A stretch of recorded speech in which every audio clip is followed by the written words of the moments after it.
इस बार मुझे लग रहा है कि लोगों का मन है ट्रेंड बदलने का। ट्रेंड हमेशा 5 साल बीजेपी, 5 साल कांग्रेस। इस बार लोग चाहते हैं कि सरकार दोबारा कांग्रेस पार्टी की बने और देश में भी जो भाजपा का शासन 10 साल का हो गया है उससे लोग ऊब चुके हैं, बदलाव चाहते हैं।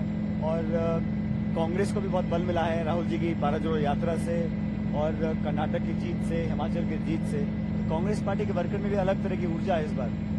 सर वही कांग्रेस पार्टी आपके साथ निकाल रही है।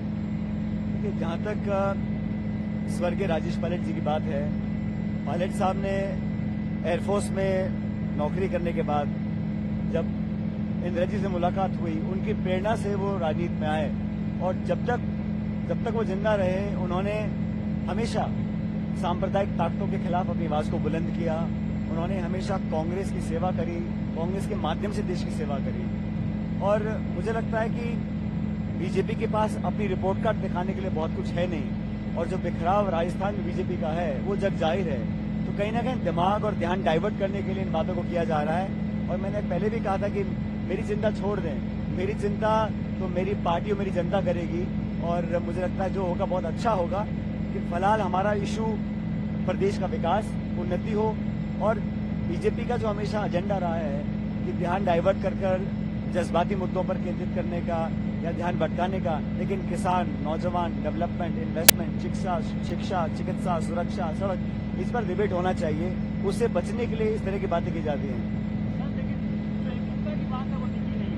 आपने या फिर सीएम ने एक साथ की रैली, सारे रैली नहीं की, कहीं एक 200 साथ नहीं हुआ, तो आपको लगता है कि नाराजगी आप लोग इतना बड़ा प्रदेश है, हम सब लोग मिलकर चुनाव लड़ रहे हैं। मैंने पहले भी कहा 2018 में मैं कांग्रेस प्रेसिडेंट था, अध्यक्ष था, तब भी हम लोग मिलकर लड़े, तभी जीत हासिल हो पाई। कोई भी एक व्यक्ति ना तो चुनाव अकेले लड़ा सकता है, ना जिता सकता है, ना हरा सकता है। जब तक पूरा टीम, पूरा परिवार साथ नहीं आता, चुनाव नहीं जीत सकते।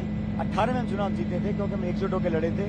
इस बार भी हम पूरी ताकत से लड़ रहे हैं। हर सभा, हर रैली अगर सब नेता इकट्ठा करेंगे तो इतना बड़ा प्रदेश में हम प्रचार नहीं कर पाएंगे। राहुल जी अलग सभाएं कर रहे हैं, प्रियंका जी अलग कर रही है, खड़गे साहब अलग कर रहे हैं, सीएम और मैं, हम भी अलग अलग मीटिंग कर रहे हैं, साथ भी कर रहे हैं, अलग भी कर रहे हैं। मुद्दा ये नहीं है, मुद्दा ये है कि बीजेपी के अंदर जो खिंचाव और तनाव है उसको छुपाने के लिए औरों पर आरोप लगाकर उंगली उठाने का काम किया जा रहा है। और जनता सब समझ रही है, दोनों पार्टियों का मूल्यांकन करेगी, नीतियों का, नियत का और नेतृत्व का, और उसके बाद वोट पड़ेगा। मुझे पूरा विश्वास है कि इस बार 25 तारीख को कांग्रेस को अच्छा बहुमत मिलेगा।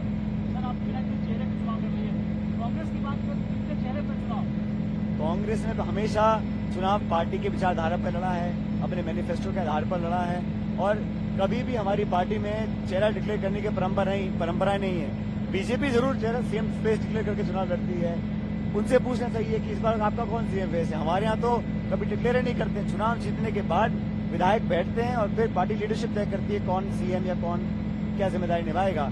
हमारे यहाँ इशू नहीं है, इशू तो बीजेपी के पास है। वो लगभग हर चुनाव में बड़ा कॉन्फिडेंटली एक चेहरा प्रस्तुत करते हैं, वो इस बार नहीं कर रहे हैं। पूछना चाहिए क्यों नहीं कर रहे हैं। हमारा तो रीति है, ट्रेडिशन है, कस्टम है पिछले दशकों से, और राजस्थान में नहीं, हर स्टेट में हम ऐसा ही करते हैं। सर आपने तीनों जगह बीजेपी चुने जा रही है। अब वो ये तो कह नहीं सकते कि बीजेपी हारने वाली है, वो तो दावा करेंगे ही। लेकिन जिस प्रकार वोटिंग हुई है मध्य प्रदेश में, जो ट्रेंड्स आ रहे हैं छत्तीसगढ़ के, दोनों स्टेट्स में कांग्रेस पार्टी जीतेगी।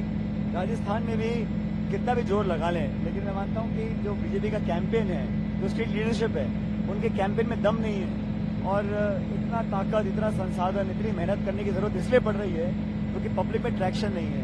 और कांग्रेस में मुझे लगता है कि एक बदलाव पूरे देश में हो रहा है, उसका फायदा हमको राजस्थान में मिलेगा।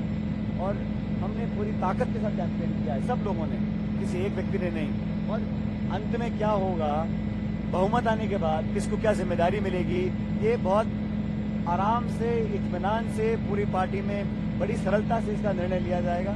जो भी लीडरशिप कांग्रेस पार्टी की तय करेगी वो सबको एक्सेप्टेबल होगा। और ये बात मैं सिर्फ अपने लिए नहीं बोल रहा हूँ, सब नेता इस बात में सहमत हैं जो मैं कह रहा हूँ। मेरे जो इश्यूज थे व्यक्ति के साथ नहीं थे, इशू मुद्दे प्रिंसिपल के थे, लोगों के थे, नौजवानों के थे। मुझे लगा पार्टी अगर कुछ अलग करेगी तभी हम जीत सकते हैं। आज हम दावा कर रहे हैं, हम चुनाव जीत रहे हैं। क्यों कर रहे हैं? 30 साल में नहीं कर पाए थे, क्योंकि इस बार हम लोगों ने कुछ कदम उठाए हैं। पेपर लीक पे हमारे कहने के बाद पार्टी ने संज्ञान लिया, एक नया कानून बना, उम्र कैद का प्रावधान जोड़ा गया कानून के अंदर। हमने कुछ करेक्टिव मेजर्स लिखवाए। हमारी सरकार में 2 साल तक कोई दलित मंत्री नहीं था, आज 4 दलित मंत्री हैं। तो हमने कुछ कोर्स करेक्शन किया। मेरे इशू उठाने के बाद उसका लाभ पार्टी को मिला, सरकार को मिला। तो इसीलिए मुझे लगता है कि मैंने जो भी इशू रेज किए उसको पार्टी ने गंभीरता से लिया, संज्ञान लिया, एक कमेटी बनाई, उस पर मैंने एक्शन लिया। उसका फल, उसका सकारात्मक परिणाम पार्टी को मिला और सरकार को मिला। मत बोलो, पार्टियां सरकार बनाती हैं, सरकारों से पार्टियां नहीं बनती। नमस्कार, मैं हूं मानक गुप्ता। अगर आपको हमारा ये वीडियो पसंद आया हो तो इसे लाइक और शेयर जरूर करें और हां, हमें सब्सक्राइब और फॉलो करना ना भूलें ताकि आप देश और दुनिया की कोई खबर मिस ना करें। तो जुड़े रहिए हमारे साथ और देखते रहिए News 24।